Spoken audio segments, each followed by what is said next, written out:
तो सबसे पहले तो नमस्कार। कैसे हो सब? बढ़िया है एकदम ठीक है, बढ़िया चल रहा है काम एकदम बढ़िया। चलो बढ़िया। अपने क्या कर रहे थे इतिहास में? मगध साम्राज्य में अंतिम वंशज की बात कर रहे थे अपने मौर्य काल की। किसकी? मौर्य काल की। ठीक है। अच्छा, मौर्य काल में कल की क्लास की अगर बात करें तो अपने क्या किया कि चंद्रगुप्त मौर्य की बात की अपने।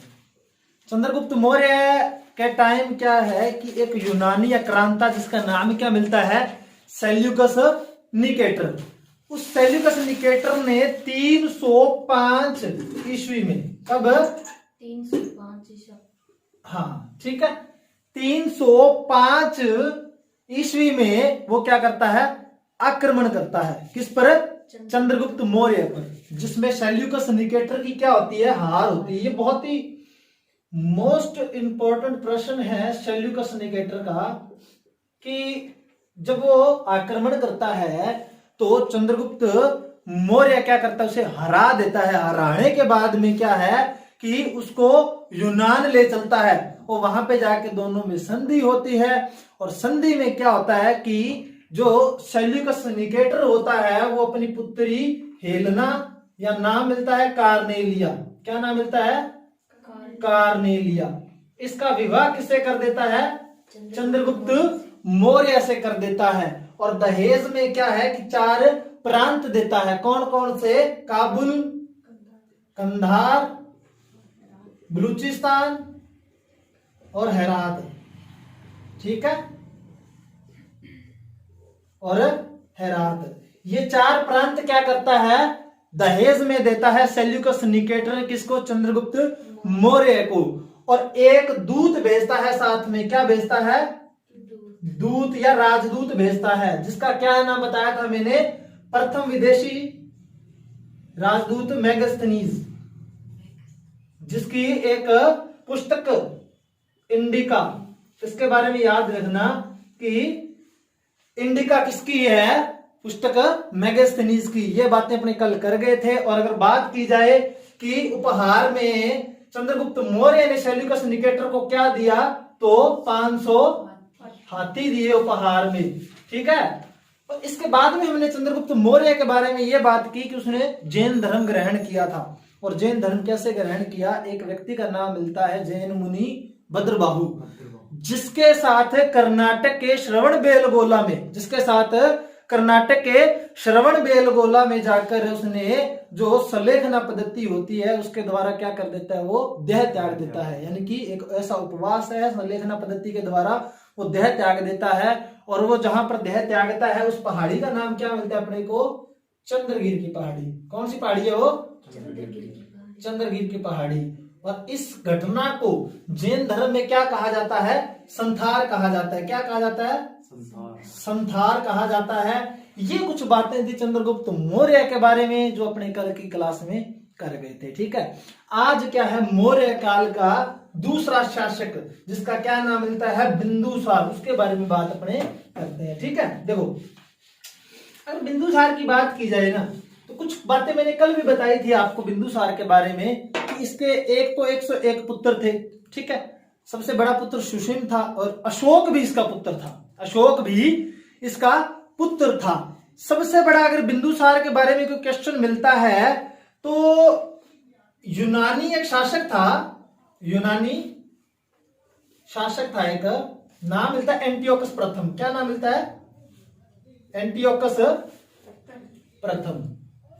देखो, बिंदुसार क्या करता है कि इस एंटियोकस प्रथम से 3 मांग करता है। क्या करता है? 3 चीजों की मांग करता है। मोस्ट इंपॉर्टेंट प्रश्न बनता है ये बिंदुसार के बारे में कि ये क्या करता है? 3 मांग करता है। कौन करता है? अपना दूसरा शासक, नाम लिखना मैं भूल गया, बिंदुसार। अपना बिंदुसार के बारे में पढ़ते हैं। ठीक है। देखो, बिंदुसार क्या करता है, वैसे तो घटनाएं कल भी कुछ बताई मैंने, ये मोस्ट इंपॉर्टेंट घटना, यूनानी शासक होता है एंटियोकस प्रथम है। इससे क्या है कि बिंदुसार 3 चीजों की मांग करता है। ठीक है। जिसमें से 2 उसको क्या है, यूनानी क्या है, दे देते हैं। एक चीज उसको नहीं दी जाती, वो कौन सी है, दार्शनिक। ठीक है, देखो वो 3 चीजों की मांग करता है। अगर 3 चीजों की बात की जाए,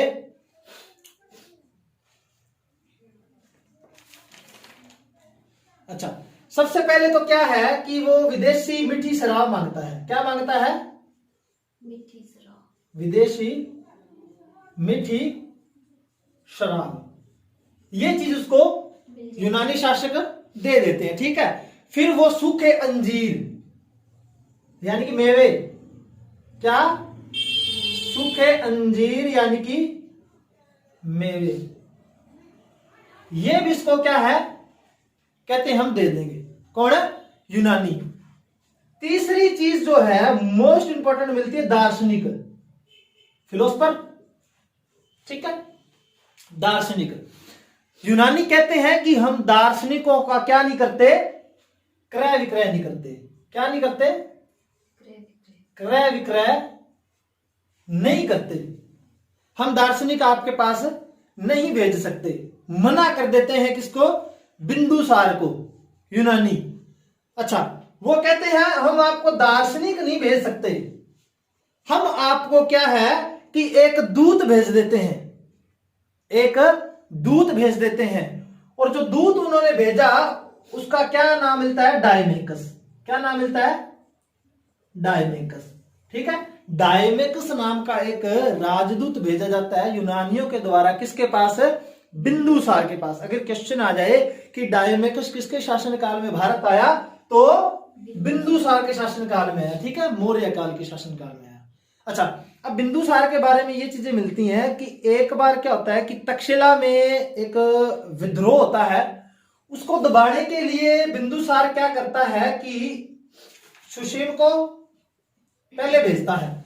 किसको, सुशील, जो उसका बड़ा पुत्र है सुशील, उसको भेजता है। और सुशील क्या है, इसमें असफल रहता है, हार जाता है सुशील। उसके बाद में बिंदुसार क्या करता है, किसको भेजता है, अशोक को। अशोक क्या रहता है, इसमें सफल रहता है। अगर बात की जाए अशोक की, तो बिंदुसार के बारे में इतनी ही जानकारियां मिलती हैं अपने को। अशोक की बात की जाए तो अशोक ने क्या किया था कि अपने 99 भाइयों को मार दिया था। कुल कितने पुत्र हैं बिंदुसार के, एक बार अपने बिंदुसार के बारे में बातें लिख लेते हैं, फिर अशोक के बारे में बात करेंगे। ठीक है, कुल कितने पुत्र हैं इसके, बिंदुसार के, 101। अपने बिंदुसार के बारे में पहले चीजें लिखते हैं, उसके बाद में बात किसकी करेंगे, अशोक की। ठीक है, लिखो। सबसे पहले शासनकाल कब, 298। कब, देखो अलग अलग हो सकती है ये चीजें, आगे पीछे मिल सकती है आपको, बट आपको थोड़ा सा ध्यान रखना है। कब मिलती है, 298 ईसा पूर्व से 273 ईसा पूर्व। ठीक है, इसका शासनकाल है। पिता का नाम पूछ लिया जाए, पिता का नाम अगर पूछ लिया जाए तो क्या नाम था, चंद्रगुप्त मौर्य। और माता का नाम अगर पूछ लिया जाए तो माता का नाम मिलता है दुर्धरा। क्या नाम मिलता है, दुर्धरा नाम मिलता है। ठीक है, और इसके उपनामों की अगर बात की जाए, अगर इसके उपनामों की अगर बात की जाए, देखो इसको अमित्राखाद भी कहते हैं। क्या कहते हैं, इसको अमित्रखाद भी कहते हैं। ठीक है, अमित्रघात भी कहते हैं, और अमित्रोकैटस भी कहते हैं। क्या कहते हैं, अमित्रोकेटस भी इसको कहा जाता है। ठीक है, अगर इसकी बात की जाए कि अमित्रघात क्या होता है, तो शत्रुओं का नाश करने वाला, या फिर शत्रुओं का क्या करने वाला, विनाश करने वाला अमित्रघात कहलाता है। क्या कहलाता है, शत्रुओं का विनाश या फिर नाश करने वाला। ठीक है, ये इसके उपनाम मिलते हैं। अच्छा, अगर बात की जाए तो मैंने अभी भी बताया कि इसके 101 पुत्र थे, इसके 101 पुत्र थे। सबसे बड़ा पुत्र सुशीम है, सुशीम नाम मिलता है। ब्रैकेट में लेना, अशोक भी इसका पुत्र था, अशोक भी इसका क्या था, अशोक भी इसका पुत्र था। ये चीजें लिखो आप, फिर मैं मिटाता हूं, मिटा दो।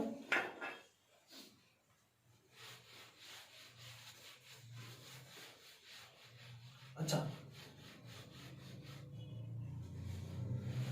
देखो, अभी मैंने चीज बताई कि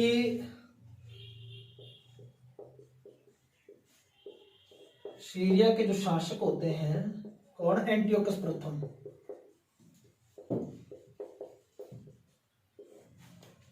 एंटियोकस प्रथम से बिंदुसार ने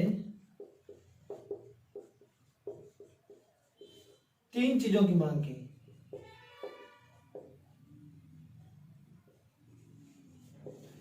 क्या की मांग की? तो 3 चीजें कौन कौन सी हैं? एक तो मीठी शराब, किसकी? एक तो मीठी शराब, विदेशी वो भी, ठीक है। और नंबर 2 चीज सूखे अंजीर मांगे उसने, या मेवे। और तीसरी चीज कौन सी मांगता है? दार्शनिक। वो तीसरी चीज कौन सी मांगता है? वो दार्शनिक।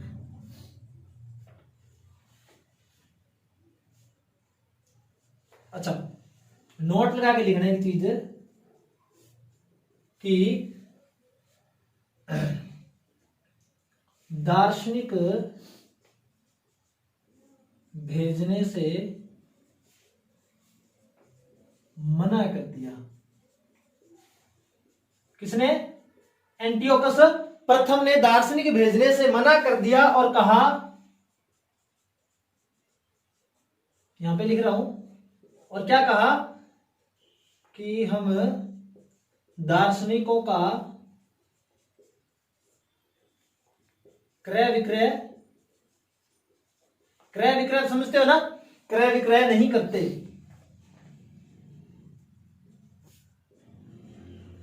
ठीक है, कहा कि हम दासों का क्रय विक्रय नहीं करते। क्या सर? दार्शनिकों। हाँ, दार्शनिकों का। ठीक है, ये बात किसने कही? एंटियोकस प्रथम ने। अच्छा, अब उन्होंने कहा कि हम दार्शनिकों का क्रय विक्रय नहीं करते, बट आपको एक राजदूत भेज देते हैं, आपको एक राजदूत भेज देते हैं। और राजदूत जो भेजा उसका क्या नाम था? मिटा दो। अच्छा, जिस राजदूत को बिंदुसार के पास भेजा, उस राजदूत का नाम मिलता है डायमेकस। क्या नाम मिलता है? एक राजदूत भेजा, नाम मिलता है डायमेकस।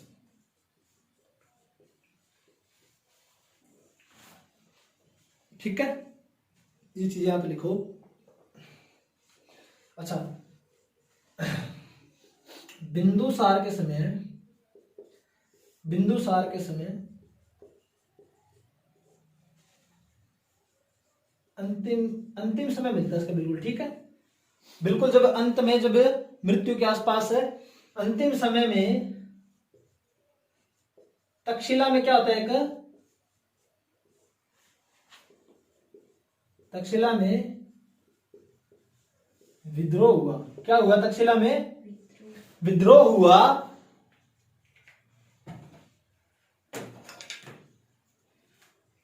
ठीक है, देखो, तक्षशिला में एक विद्रोह हुआ, और इस विद्रोह को दबाने हेतु, ये चीज आप पहले भी सुन चुके हैं कि विद्रोह को दबाने हेतु, देखना, दबाने हेतु सुशीम को भेजा एवं अशोक को भेजा।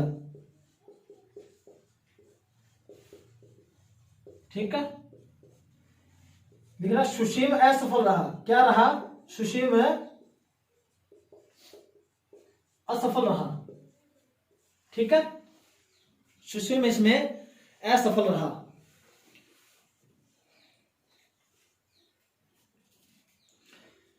और अशोक सफल रहा था, सुसीम असफल रहा था। इसमें तक्षशिला में विद्रोह हुआ जब। इसके बारे में एक अंतिम चीज रह जाती है, बेटा दो, कल भी मैंने बताई थी कि इसका जो जन्म हुआ था वो सर्जरी से हुआ था। किससे? ऑपरेशन से। ऑपरेशन या सर्जरी, ठीक है, ऑपरेशन से हुआ था। तो भारत का, लिखना, भारत का प्रथम सिजोरियन शासक माना जाता है। कौन है? सिजोरियन शासक माना जाता है। कौन माना जाता है? बिंदुसार। बिंदुसार, ठीक है, सिजोरियन शासक माना जाता है। अगर सिजोरियन में सर्जरी हुई थी, इसकी क्या हुई थी? सर्जरी से हुआ था इसका जन्म। और सर्जरी किसने की थी? ये मोस्ट इंपॉर्टेंट बात बनती है कि उस टाइम में, देखो कब की बात चल रही है, ये 3री शताब्दी के आसपास की बात चल रही है। और उस टाइम में भी अपने ऐसे विद्वान बैठे थे भारत के अंदर, ऐसे विद्वान बैठे थे जिन्होंने क्या है कि सर्जरी कर दी थी। नाम क्या मिलता है? चाणक्य। क्या मिलता है? चाणक्य।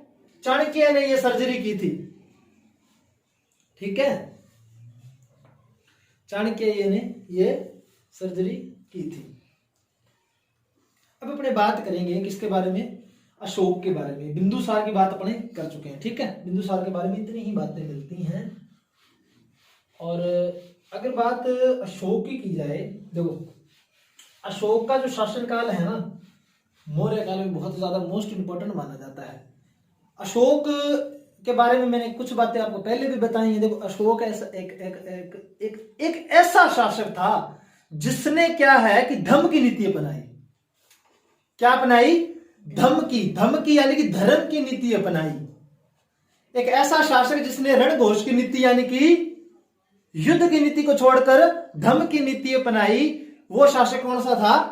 अशोक था, ठीक है। अगर इसकी बात की जाए तो इसके पिताजी का नाम बिंदुसार मिलता है, इसकी माता का नाम अपने को सुभद्रांगी मिलता है, जिसको धम्मा भी कहते हैं, जिसको जनपद कल्याणी भी, वन देवी भी कहा जाता है। ये लिखवाऊंगा सारी बातें, एक बार आप सुन लो मेरी, ठीक है बातें। अच्छा, अगर अशोक की बात की जाए तो श्रीलंका के अंदर, यानी श्रीलंका यानी सिंहल द्वीप जो है, उसके अंदर क्या है कि बौद्ध धर्म की 2 शाखाएं हैं। कौन कौन सी? एक तो दीपवंश और दूसरी महावंश, ठीक है। उसके अंदर जो उनकी जो सिंहल स्मृतियां लिखी गई हैं, उनके अनुसार क्या है, अशोक जो है उसने क्या है कि राजा बनने से पहले या शासक बनने से पहले क्या है कि उत्तराधिकार का 4 वर्ष तक युद्ध लड़ा। क्या लड़ा?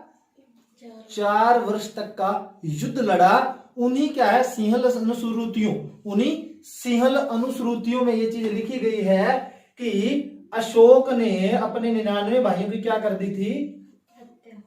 99 भाइयों की हत्या कर दी थी, ठीक है। ये किसमें लिखी हुई बात है? सिंहल अनुश्रुति में। सारी बातें लिखवाऊंगा, एक बार सुन लो, ठीक है, सिंहल अनुश्रुतियों में। और ये बात कब की है?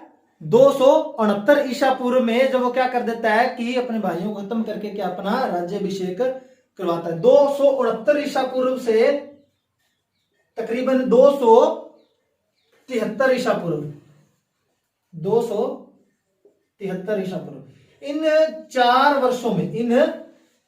वर्षों में क्या किया उसने? उत्तराधिकार युद्ध लड़ा था। किसने? अशोक ने। अच्छा, अब वो राजा बन गया था। अगर आपसे प्रश्न पूछा जाए कि 99 भाइयों को मार दिया था, बिंदुसार के 101 पुत्र थे, छोटा किसको था? तो अपने सगे भाई तिष्य को। किसको? तिष्य को छोड़ा था सिर्फ और सिर्फ उसने, बाकी सबको मार दिया था उसने, अशोक ने। और कहा जाता है कि जो अशोक है उसको, वैसे इसको 2-3 नाम अपने को जैसे मिलते, चंडाशोक भी मिलता है उसके लिए। क्या मिलता है? चंडाशोक मिलता है, कामाशोक भी मिलता है। क्यों कहा जाता था उसको कामाशोक और चंडाशोक? जैसे मैंने एक क्लास में आपको पीछे भी बताया था कि अशोक एक काला व्यक्ति था, बहुत ही क्रूप था वो, काले के साथ साथ में बहुत कुरूप भी था।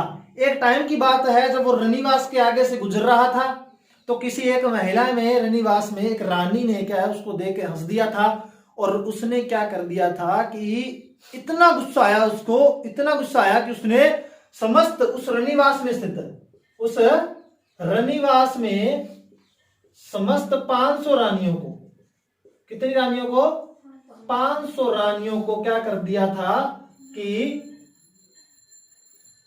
सिर धड़ से अलग कर दिया था, खत्म।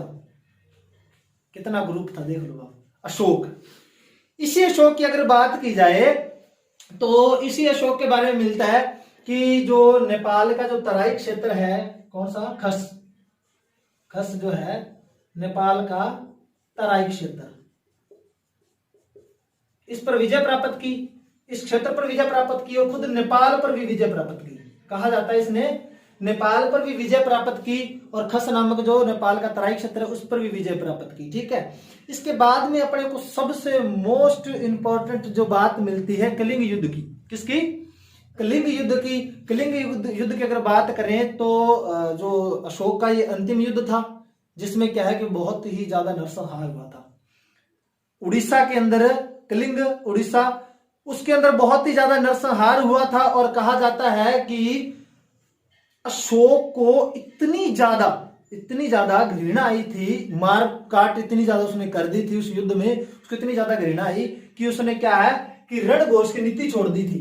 किसकी, रणघोष की उसने क्या कर दी, नीति छोड़ दी थी। रणघोष की अगर बात करूं तो रणघोष यानी युद्ध की नीति। किसकी नीति, युद्ध की नीति। और इस रणघोष की नीति को छोड़कर उसने किस नीति को अपना लिया था, धम्मघोष की नीति को।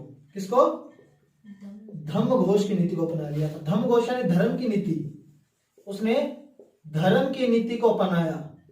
अब उसने जो धर्म की नीति को अपनाया तो अगर बात की जाए तो उसने कौन सा धर्म ग्रहण किया, बौद्ध धर्म।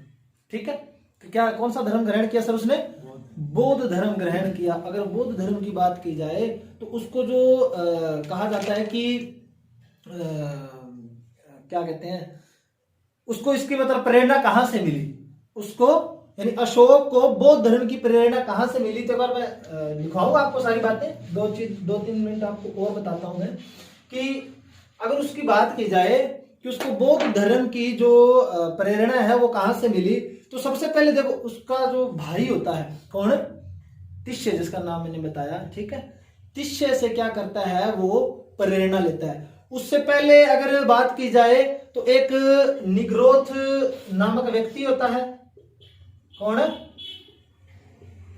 एक निग्रोथ नामक व्यक्ति होता है। एक बौद्ध भिक्षु का नाम मिलता है, किसका, बौद्ध भिक्षु उपगुप्त। इन व्यक्तियों से क्या किया कि उसने क्या है कि प्रेरणा ली किसकी, बौद्ध धर्म की। और अंत में क्या होता है कि जो तिष्य होता है उससे पूर्णतः क्या है, वो प्रेरणा लेकर बौद्ध धर्म ग्रहण कर लेता है। 3 व्यक्तियों से प्रेरणा लेता है कौन, अशोक, बौद्ध धर्म के लिए। अपने क्या इन बातों को थोड़ी सी लिख लेते हैं। अच्छा, सबसे पहले अशोक के बारे में कि शासनकाल उसका 200, ये बातें समझ में आ गई ना सारी की सारी, कुछ छोटी बातें और होंगी तो अपने लिख लेंगे। देखो अशोक,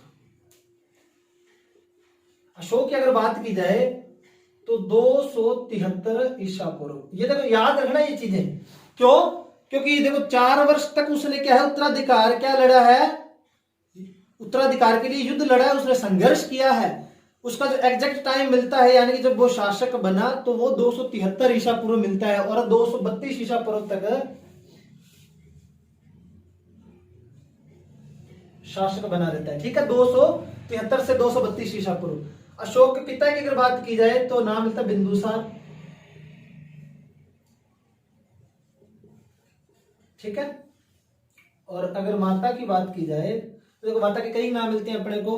अगर माता का सुभद्रांगी मिलता है, धम्मा भी मिलता है, वन देवी और जनपद कल्याणी भी मिलता है। क्या, जनपद कल्याणी भी क्या करता है, इसका नाम मिलता है अपने को। ठीक है, सुभद्रांगी धम्मा या वन देवी या फिर जनपद कल्याणी क्या है, इसकी माता का नाम अपने को मिलता है। अब लिखना नोट लगा के कि सेहली, सेहली अनुश्रुतियां कहां से मिली है, सिंहल द्वीप, श्रीलंका से। प्राचीन नाम क्या है श्रीलंका का, सिंहल द्वीप। सिंहल द्वीप प्राचीन नाम है, वो आपको लिखवा दूंगा, कोई बात नहीं। सेहली अनुश्रुतियां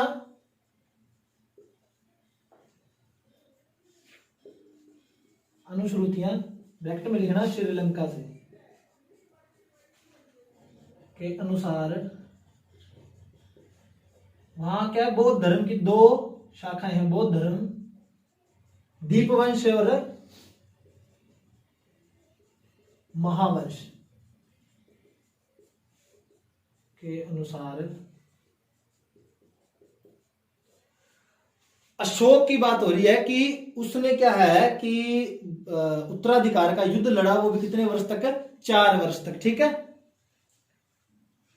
अशोक ने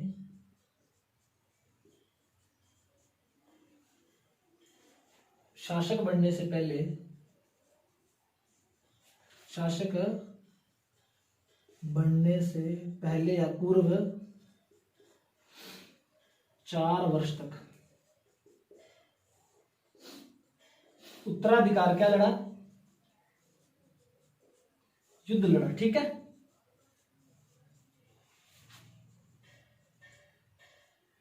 जिसमें उसने अपने 99 भाइयों की क्या कर दी, हत्या कर दी। उसने अपने 99 भाइयों की क्या कर दी, हत्या कर दी। ठीक है,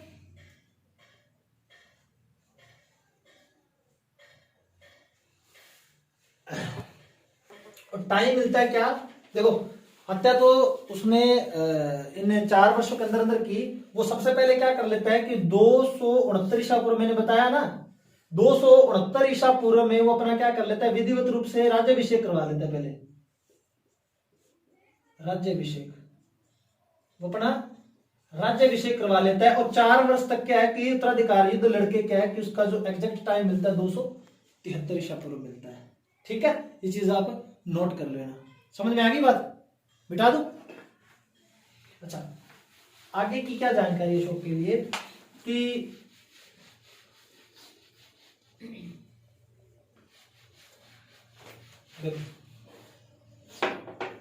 देखो अशोक ने अपने एक भाई को तिष्य को छोड़ा।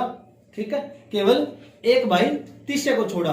और अगर बात की जाए अशोक शासक बनने से पहले क्या है कि जो उज्जैन अवंती, जो मैंने पिछली क्लास में बताया था, उज्जैन या अवंती का क्या था, राज्यपाल था या कहूं प्रांतपाल था। ठीक है, तो कि अशोक ने सिर्फ अपने किसको, सगे भाई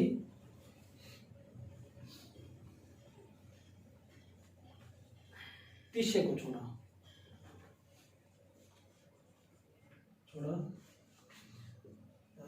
शासक बनने से पहले अशोक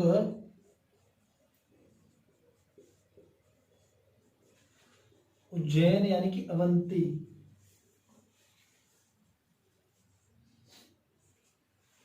का प्रांतपाल था।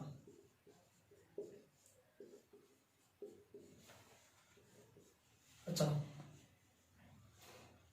लिख लीजिए बात। अच्छा, अब बात की जाए तो अशोक को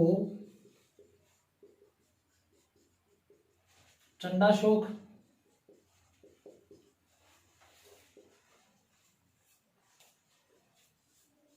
कामाशोक भी कहा जाता है।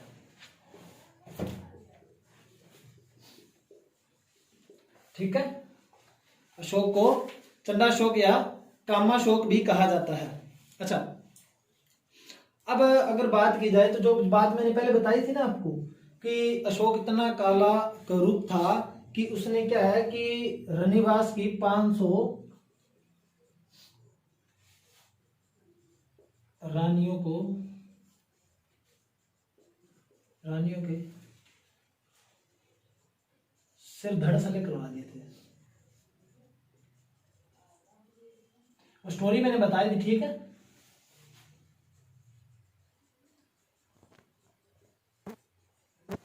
इस बात को लिख लो आप।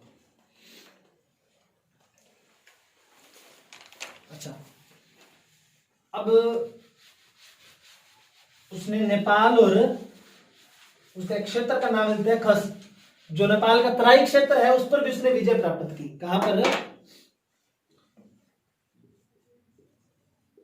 खस नेपाल का तराई क्षेत्र एवं नेपाल पर विजय प्राप्त की, ठीक है।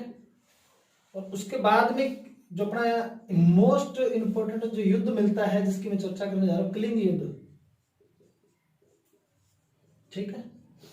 कलिंग युद्ध की अगर बात की जाए तो इसने क्या है कि अपने राज्याभिषेक से ठीक 8 वर्ष बाद लड़ा, ठीक है। कब? 8 वर्ष बाद, ठीक है।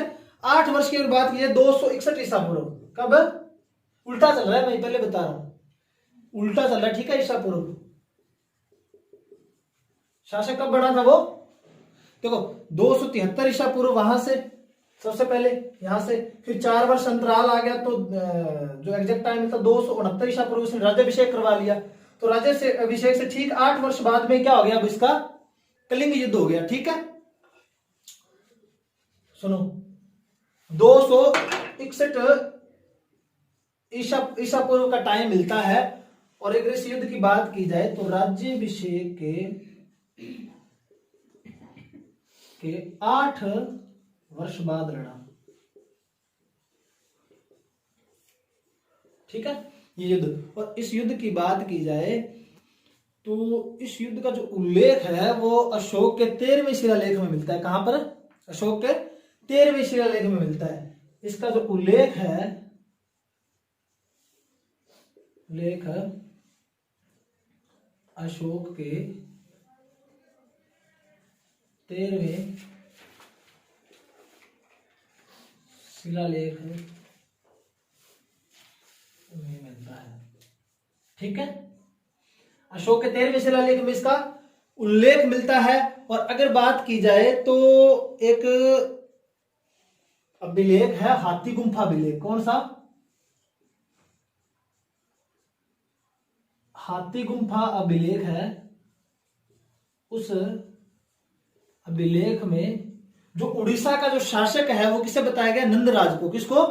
नंदराज को। हाथी गुम्फा अभिलेख में उड़ीसा का शासक, उड़ीसा यानी कि कलिंग, उड़ीसा यानी कि कलिंग का शासक किसे बताया गया? कलिंग का शासक ऊपर लिख रहा हूं मैं नंदराज, ठीक है। किसको बताया गया है? नंदराज को बताया गया कि नंदराज क्या है? इसका शासक है। अच्छा लिखो, आप जल्दी से लिखो, थोड़ा सा टाइम है।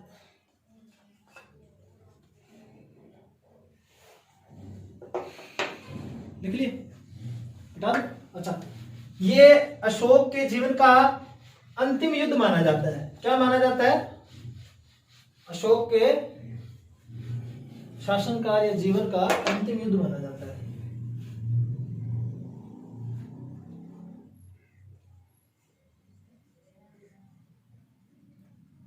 जीवन का अंतिम युद्ध, जीवन या फिर शासनकाल कर सकते हैं आप इसको, ठीक है।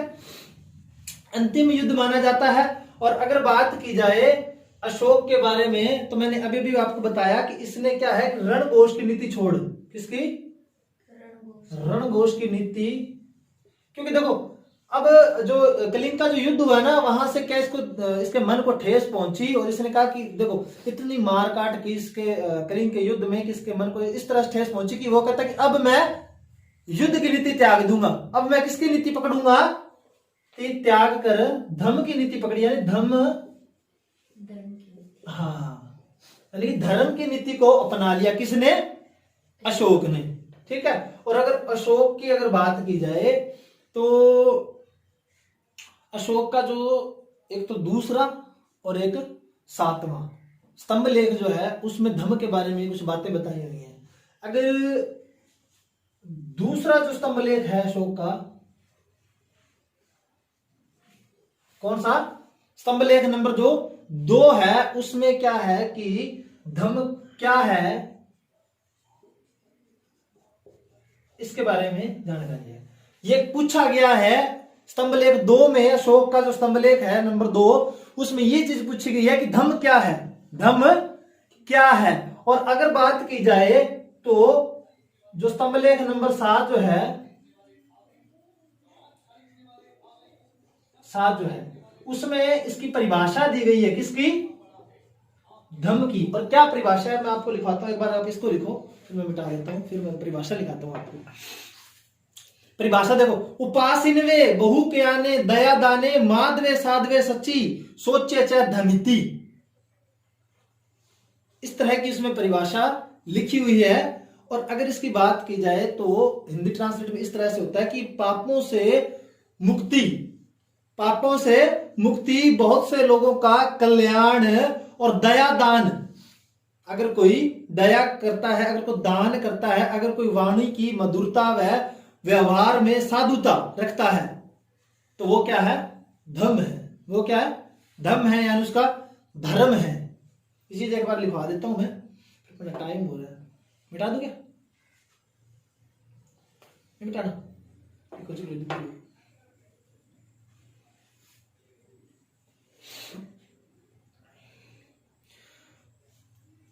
बाकी बातें अपने कल कर लेंगे।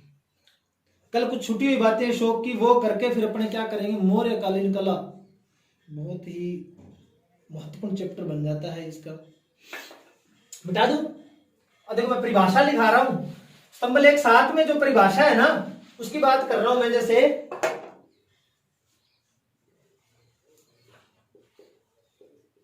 उपासिनवे बहुक्याने, उपासिनवे बहुक्याने दया दाने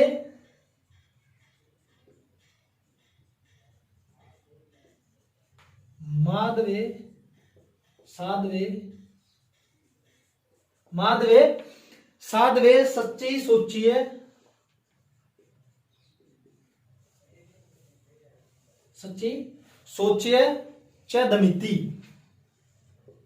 मतलब क्या है इस चीज का, मतलब ये बनता है कि पापों से मुक्ति, किस चीज की, पापों से मुक्ति, बहुत से लोगों के व्यवहार, अगर कोई पाप से मुक्ति पा लेता है तो किस तरह से, व्यवहार, दया दान से, वाणी की मधुरता से,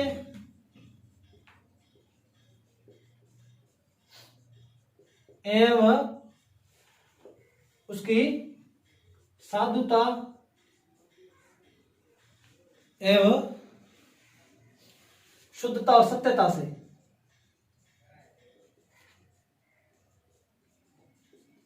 सत्यता से, तो वह क्या है, धम्म है।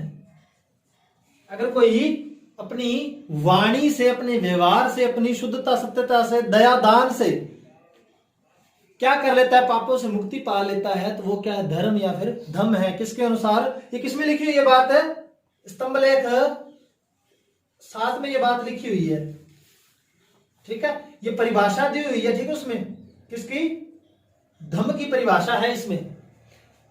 अच्छा, अपने कल कुछ चीजें रह गई हैं, उसके बारे में बताऊंगा कि किस तरह से प्रेरणा लेकर अशोक क्या करता है कि बौद्ध धर्म ग्रहण करता है। और अपने बात करेंगे राजतरंगिणी की, कलहण की, तो साथ में मौर्यकालीन कला की बात करेंगे कल, ठीक है।